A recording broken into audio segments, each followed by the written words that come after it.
Yo, ladies and gentlemen, how are we? How is everybody? Is this noticeable? Can you notice that? I got this white sweatshirt, all white sweatshirt. I love it. It's one of my favorite sweatshirts. Fucking Lorraine. No, it's not that noticeable. Fucking Lorraine smoking at night. Fucking falls asleep and burns the fucking thing. I burn enough of my own sweatshirts, which, like, I don't sleep with white sweatshirts anymore because of that, because I've burned, like, some of my favorite sweatshirts. The Villanova sweatshirt's burned. I have, like, a pastel green sweatshirt that, it's a zipper up from Old Navy. That I just love the color. I love that it's a zipper up. It's like perfect in our summer nights. Like it goes with most of the things I wear. It's completely ruined. Anyways, long story short, I'm a man of hoodies, and I get certain hoodies that I love, and it's one of my favorite hoodies. I do not want it ruined. So anyways, let's talk positive. I'm a minute and a half into it, and we're talking about burnt hoodies. Which, you know what? When I got high, I never really burnt hoodies. I was never a guy that burnt hoodies, that nodded off and burnt hoodies for whatever reason. I guess because I only just did heroin for a short period of time. Once I discovered that you could chew cocaine, which, do you know that I didn't know you could chew cocaine? I never heard of it until I did it. I was in Dawn Pines. I was drinking. We were at Dawn Pines when she lived at Walford Way. I was with Daffa. I don't know if Bone Rack was there. We were drinking, we were having a good time partying, and I remember I was shooting dope at the time. I don't know how I ended up there with that crew, but we were drinking, and Daffa had some coke. We had some coke. We bought a 40. We bought a snapper, and it just dawned on me, like, why don't I shoot this coke? Like, if you can shoot dope, why wouldn't you be able to shoot coke? And I just took the spoon out. I had everything, I had the whole kit. I used to put it in a sandwich bag, like everything, cottons, the spoon, all that, and I fired up, and it was the greatest thing ever. So I'm gonna go over that real quick because I don't want to glorify, but I immediately puked, and it was one of the greatest things ever. So once I did that, that was it. That became, doing uppers became my thing from that point on. And I was 18 years old when that happened. So that was still in the 90s. That was 1999. And I yacked all over. I think I made it to the toilet. And I was like, yo, this is what it is. It was in a dollar bill. Like, it was all folded up in a dollar bill. So it was the dirtiest. Like, I'm lucky I didn't get an infection. But anyway, so let's get past that. Let's move past that. I want to tell a story of a certain time in my life that's going to lead to an altercation, a certain altercation. Because I don't think I've told an altercation story in like a week or so. But I needed this. There's a lot going on right now. CCTV isn't responding to emails and phone calls. So me and my business partner, we have to, tomorrow we have to just pop in to CCTV and schedule some studio time. So we're gonna do that tomorrow. And tomorrow, no matter what, we somehow scheduling episode number 1. I don't give a fuck. I'm not leaving without some studio time. I don't give a fuck when it is. So we're scheduling some studio time tomorrow.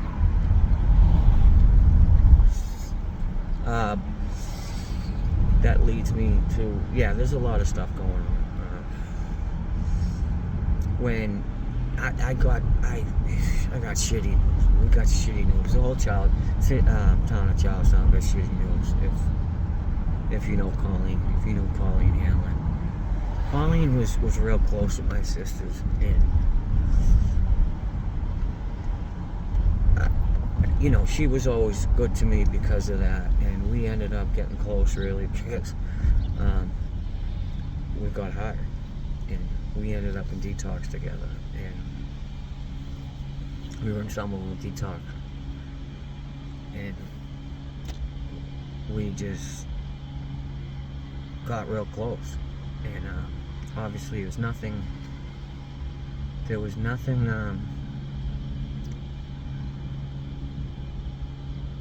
it was purely friendship. So I don't want to fucking saying anything stupid. It was strictly friends. She's just my friend, and like I honestly will use the word, I love Colleen. And like I went away, and people that know me, know my story, know that I spent most of my adult life in prison, and she wrote me, and obviously I wrote her back, and she wrote me back again, and she never stopped, no matter what she was like. She never really got sober, never really had any clean time, never really wanted to, but no matter what, the girl never stopped writing me, never didn't stay in touch my entire first state bid, and then when I went back away and did my second state bid, the same thing. So I always knew where she was at, what was going on. Some of the letters were illegible and didn't make sense, but I still knew, she was alive, and she always, shared, how much she cared about me, and that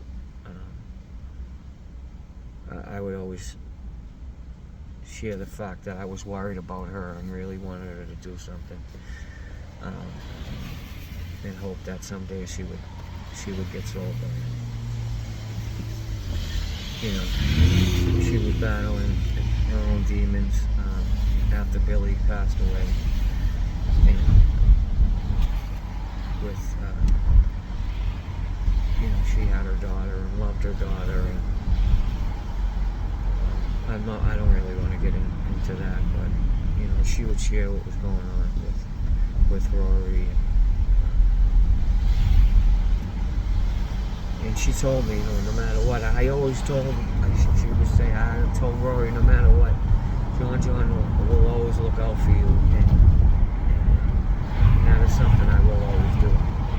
And I'm proud of the fact that I know that she told her that, and I hope that Rory remembers who I am. And hopefully I get to see her and talk to her on Saturday. But I haven't seen Colleen in a little bit because I've been doing my thing. She's obviously been doing hers, but hearing that on Saturday really crushed me, and the person that told me, really knows. I'm not gonna say who it was. It really doesn't matter, but they know, and it was like, well, are you all right? And I'm like, no, and shared the fact that she's the only person that stayed in touch with me for 2 entire state sentences, and there would be time that would go by, a month or two, where I wouldn't hear from her, and this would be the thing that I would start worrying about. And I would ask my stepfather, have you seen Colleen lately? Have you seen Colleen lately? Because he would run into her and tell me, because naturally, she'd correlate him with me. So when she ran into him, would, talk about me. And so he would tell me when he ran into her.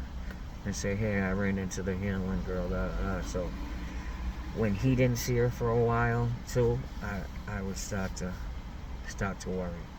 So long story short, this is what happens with addiction, and it just makes me so mad at the fucking disease.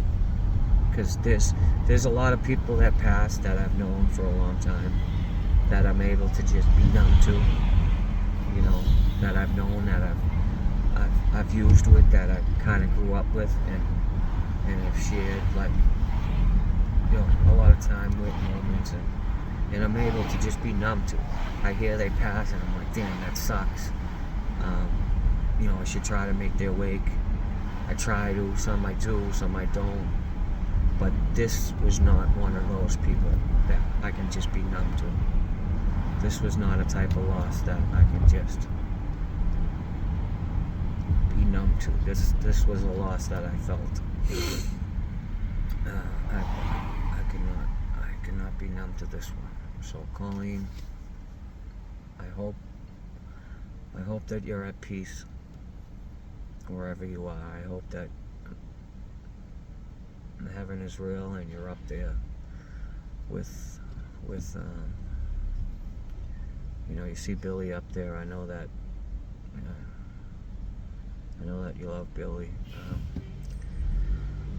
I know that Curly is probably devastated right now. I know but I know that I hate to say that first, but I know that Lori lost her mother, and Irene and Arthur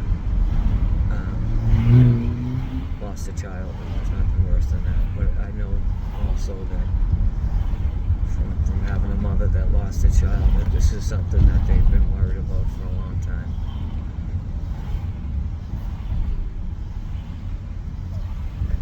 It just sucks. It sucks. You know what? It sucks. It really does. But I want to move past that. But I couldn't just not speak about that. But I hate to use this in a video and then go to this, but I have to speak about a time, because I want to break my videos into certain times in my life so that I really catch everything. Because when I'm on podcast, obviously you want to tell your whole life story and tell everything, but you can't do it. So in my videos, that's what I want to try to do. Then at the end, get somebody to edit it all and figure that all out. So there was a time I got a long county sentence, and most of it was Bill Rickett time, and I was inedible during that bit, and I don't know how I got a parole. I think what happened was what most people said was really that I just got kicked out, because I ended up, when I came back, getting shipped out anyways. So they kicked me out to the streets, and then when I came back, they ended up shipping me out of the jail anyways. So I got parole on this sentence with about fucking 40 tickets and 9 fights somehow. I don't even think they looked at the tickets, to be honest with you. I think they just they were looking at how many House of Correction sentence people had, how many bids you had at that time. Because a bunch of people went to see parole that day, and the only people that didn't get it were guys that had a bunch of bids in. And I was only 2003. I was 22 at the time. It was my 3rd bid, and they gave me parole. And so I had people, you know, that had connections, places my family did. So I had my mother and my stepfather knew a guy that lived on my balcony that worked at either the Sullivan House or the Anta House. That was when they were both connected. So I got parole. He talked to whoever he had to talk to, got me right in. I had an interview, and I was out like quick. I was out quick. So I went to the Anta house. I was there for like 2 months. I ended up relapsing. It was crazy how that happened. I ended up drinking with my cousin Michael, and Michael Hastings was there at the time. So we ended up going out with him. There was a blizzard. We got caught in a blizzard. I remember, God rest his soul, Chris Curry. I got some coke. I was staying with Shafty at the time, in and off when I wasn't at the halfway house, when Shafty lived in Michelin. He was letting me stay there when he was still with Charlene. And so we were drinking at Sully's in Charlestown. So I had a couple dollars. I called Shafty. We were drinking, so naturally I get drunk. I want to do some coke. So I call Shafty. Shafty comes down to Sully's to meet me. Now I have to get back to the halfway house. My cousin Bobby's there. My cousin Bobby. So I have Bobby has to drive me back to Salty in a blizzard. We had like 3 feet of snow. I remember it was 2000. It was in like December of 2000. So I'm going to look up the blizzard we had around that time and see how much snow we actually got. It's about at least 2.5 feet of snow. It took like an hour to get there because we had to drive so slow. There was so much snow. So I had no set of works. So Curry lived very close. He lived on what street was it? West. I forget. He lived in the lower end. People from Southie would know what street it was. So I called him and I'm like, hey, fucking do me a favor. You got a set of works? And he's like, yeah. And he didn't ask nothing. He just wasn't one of them people like, what do you got? What do you got? He was just like, yep, I got you. I goes, it was late. It was like 1 a.m. I'm like, can you throw it in your fucking in your mailbox? He's like, all right. He threw it in his mailbox. So I fucking get dropped off at the aunt's house by my cousin. Now I have to run through all this snow to Curry's house. I'm fucking walking down the street. I go in his mailbox. Fucking Aaron McDonough. R.I.P. Aaron McDonough. If you remember Aaron McDonough, you used to live across the street from him. She starts fucking yelling out the window. What the fuck are you doing? I'm like, Aaron, shut the fuck up. What's wrong with you? Be quiet. It's like 2 a.m. Now I have to sneak in the aunt's house. She's causing such a ruckus out the window. And I just like kept running down the street. And I'm just like, oh my God, like she's gonna get the cops called on me. And so I just keep it pushing. Go to the aunt's house. I try to go in the back door, it's locked. So I'm like, fuck, what am I gonna do? I start calling people that are there. Chris Cavino's there. A couple other people that were there. I don't remember at the time by name, but nobody's answering. And it's late. I start calling the friggin' payphone, and I'm like, shit, I'm gonna get hemmed up. So there's a fire escape there. I climb up the fire escape. And so when I climb up the fire escape and open the window, now I don't know which friggin' window I'm even going in. I'm so drunk. And I hop in the window and it's right in some dude's bed. It's right in some dude's fucking bed, and he's some old drunk. And he's like, what the fuck? I'm right in his bed. I'm drunk as a skunk. And he's like, what the fuck are you doing? And I'm like, dude, don't worry about it. Just fucking go back to sleep. So I fucking get back inside the aunt's house. And I'm like, all right, I made it. I made it in here. Fucking, I hope nobody says nothing. Now I got this coke and I gotta shoot it. So we're gonna skip through all that part. But that turned into a shit show too. But somebody told on me. I think it was the old drunk whose bed I climbed in that night. So I ended up getting violated. So they gave me a piss test the next day. And I was dirty. So I bounced. I bounced quick. And when I'm taking off down the street, they call my PO. No, my parole. I'm on parole. What the fuck am I talking about? I forget. I'm on parole. Now, my parole officer's at it's Kevin Keaton. Everyone remembers Kevin Keaton. Good guy. So, but now I'm worried about the cops. So, now I know they called the parole officer and the cops. So, I take off and I leave all my shit there. Now, I'm running down Broadway and I take off down C Street. And thank God, I just run into Kim Hastings and whoever else she's with. And I'm like, well, let me in this fucking car. They're like, what the fuck's going on? I'm like, the answer house just called the cops and my parole officer. I'm not trying to go back right now. Like, I'm gonna turn myself in, but not right this minute. Can you please give me a ride to Charlestown? And they're like, oh, we're doing this and that. I'm like, listen to me. Are you listening to me? Give me a ride to Charlestown. You're giving me a ride to Charlestown. So they ended up giving me a ride to Charlestown. So I go to Shafty's house, and I'm like, Shafty, this happened, that happened, da da da da. And I'm like, bro, I'm gonna get some money. I'll get some money. Let me get a snapper-dooski. So he's like, all right, throws me a snapper. He goes upstairs, whatever he's doing. I think he's taking a shower or something. I do it, and I'm like, shit. I start, and I like feel like I'm gonna something's wrong. So I start writing a goodbye letter, because I think I'm about to go out. And I'm like, Mom, I love you. I wrote some other crazy shit. It's Shafty. If you see this, you probably remember. Do you remember that? And I ended up taking everything I had. I think it was on a Barbasol fucking shaving cream bottle, and threw it in the snow. There was still snow everywhere from this fucking blizzard, and threw everything fucking out the front door into the fucking not like in the front though, so I hummed it as far as I could.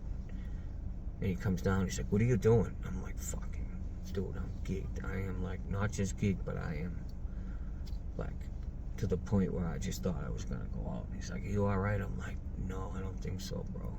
And he sees the letter and he's like, what the fuck is this? He's like, dude, what the fuck is wrong with you? I'm like, I don't know, but check this out. It was almost Christmas. And I'm like, listen, I'm not gonna, it's almost Christmas. I give you my word, I'll turn myself in December 26th. Which I ended up doing. Shafty, the good friend he is, he let me stay there on the couch until Christmas. Fucking poor Aiden and Quinlan are waking up to some stranger on the couch. They knew who I was at the time. On Christmas morning. But I did. December 26th, I walked in. I took the train to Quincy. It was in Quincy at the time, in the parole office, Fort Street. And I went into the parole office, and they're like, excuse me, can I help you? I'm like, yeah, my name's Sean Ahern. I got a warrant. I'm here to turn myself in. They're like, what? People don't do that shit. You know what I mean? So Kevin Keaton happened to be there that day. He's like, what the fuck are you doing here? He's like, this ain't normal, this ain't usual. People don't usually do that. I didn't expect, he goes, I thought we were gonna have to chase you until the fucking wheels come off. But I appreciate you coming in. But okay, put me in cuffs, and they drove me back to Billerica. So that is gonna bring me to the story that I'm gonna get to. So I'm back in Billerica. I didn't even bring a package or nothing. So as soon as I get to Billerica, it wouldn't have mattered, because Adi Romalo snatches me up in Newman. And it's like, I heard you're back. I heard you're back on a parole violation. You better not have brought any drugs in. I'll find them. You know I'm gonna find them.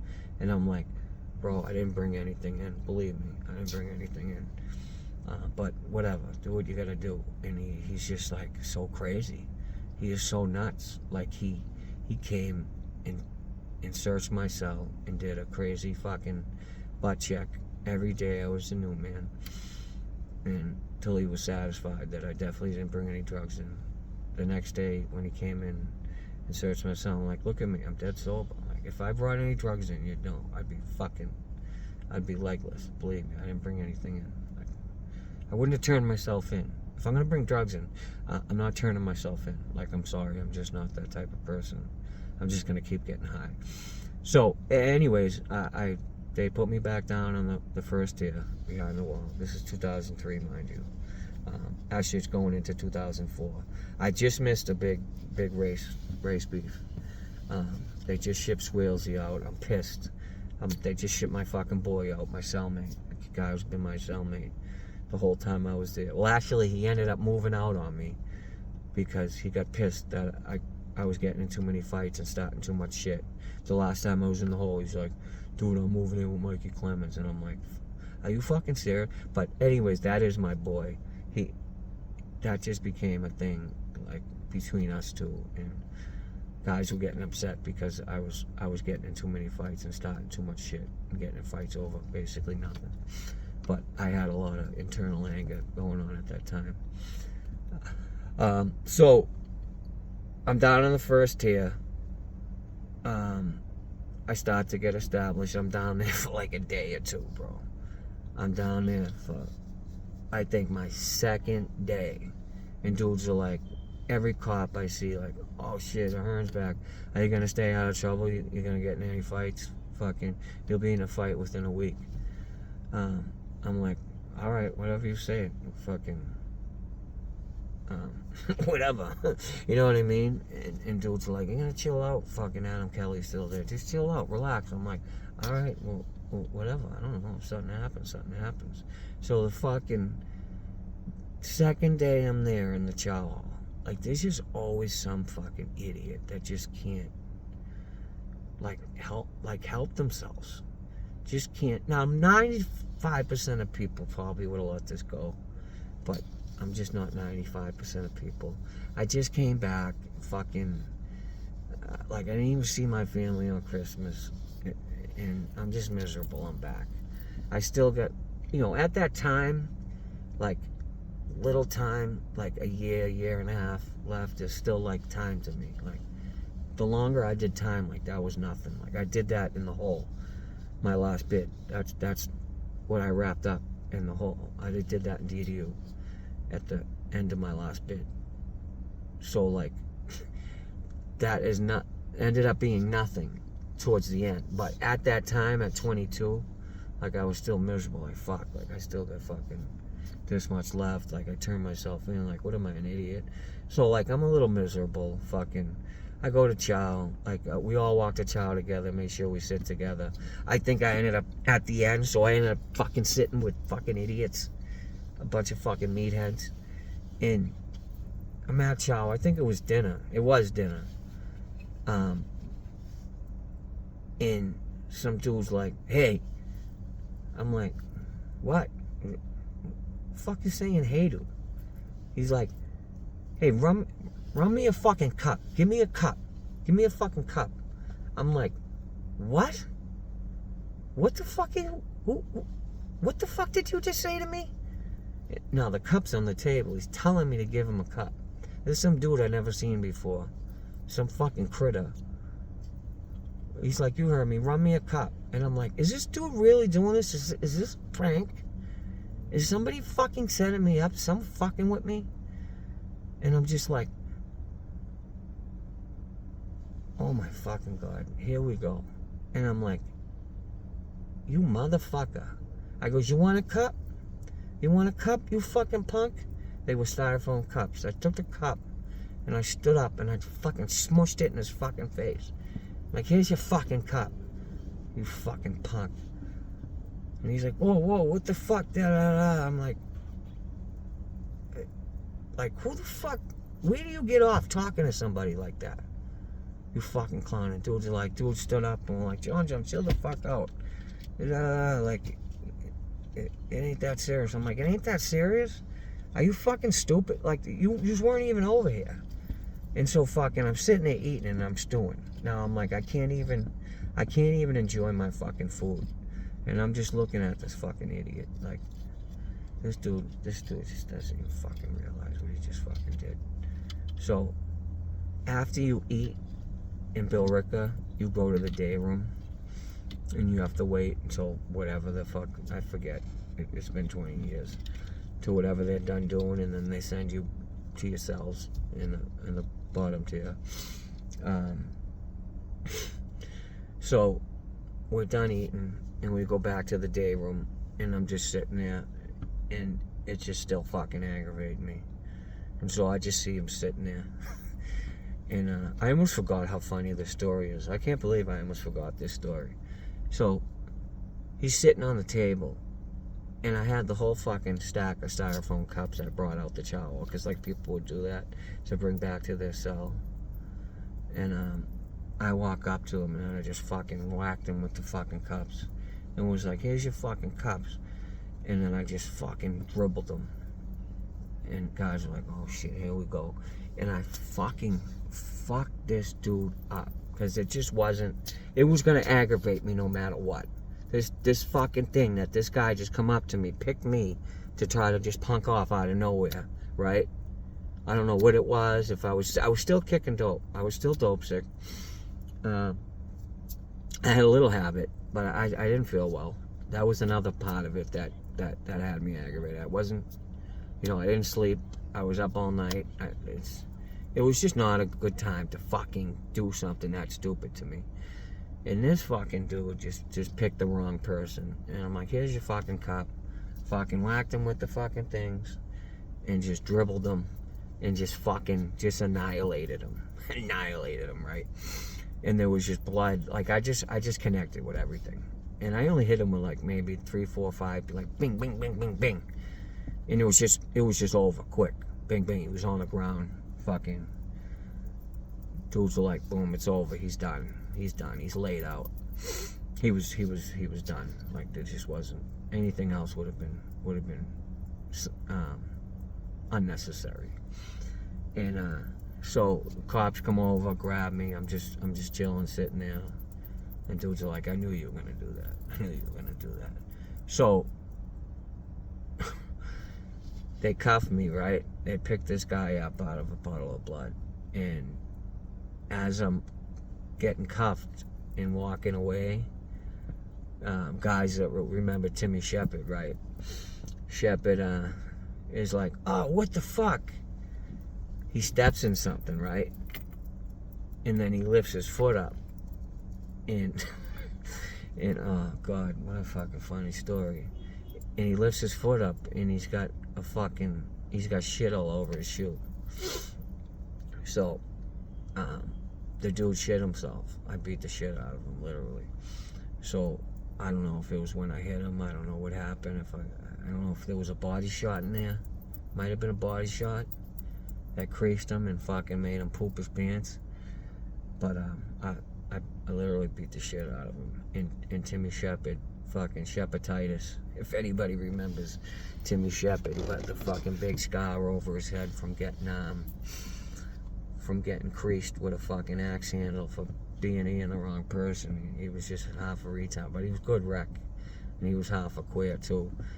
He stepped in the dude's shit. And it was just the way that Shepherd responded to stepping in the shit. And it was just as they were cuffing me. And Shepherd was like, oh Jesus, what the fuck? I fucking stepped in shit. And if guys that listen to the story that know Timmy Shepherd and know his voice, and if you could have just pictured Shepherd lifting his foot and saying, oh my God, I stepped in shit. And being cuffed up and walking away from that at that time, it was pretty funny. It was pretty funny. So all the aggravation that I had up to that moment was completely washed away. I was completely relieved of all my stress. I relieved my stress by punching the shit out of this idiot, and then seeing that just made me burst out in laughter, and I immediately felt better. So going to the hole over that completely made my day. The dude completely deserved it. He shit his pants. Timmy Shepherd stepped in the shit. I didn't. It was funny. So that was so it's things like this that like I say, so many things have happened over my incarcerated career that I literally forget, and I sometimes have to be reminded of, because there's been so many things, so many altercations, not just that I've got lugged for, but cell fights, having to be the one to step up and go make some idiot check in because nobody else had the balls to or wanted to, or having to slap some idiot, or just being there and witnessing some off the wall shit in 18 plus years. There's so many things that you forget over the years, and even a story like that you would think you'd remember, but it gets lost in all the other craziness because there's so much. But that was a great story. That was a funny thing that happened. That was all a correlation of getting the parole, being out on parole for a short time, having a little fun, not much, but I was sober for a little bit of that time, coming back on parole, being aggravated, and doing what I did at that time, which was usually getting fisticuffs, because at that age, I rarely, if ever, took any shit from people. But I realized the older I got that you can't go around punching everybody in the face that aggravates you, because it will be a constant thing. You'll literally have to punch somebody every fucking day, and then it just becomes something that you'll constantly be in a state of aggravation. You have to at some point learn some patience. You know what I mean? And at some point I did, to an extent. But you live, you learn. You know what I mean? These things, mistakes we make, as long as we learn from them and we find some type of learning experience out of them, they really aren't, even if it's a bad thing, even like I've told stories where I've lost fights, and it's like you learn things from those. You know what I mean? All these things, if you learn from them, then they really don't end up being the worst things that have happened, as long as each time and everything in life that was negative, it ends up making you the person you are. And I think all that stuff is transformed me and transcended into the person that is capable of doing some of the things I'm capable of doing today on social media and helping people. I think I could help a lot of people, to be honest. And so many people share that with me. So many people share that with me. And that means a lot to me, that people feel that way about me. And I wouldn't be able to do that without all this shit I've gone through.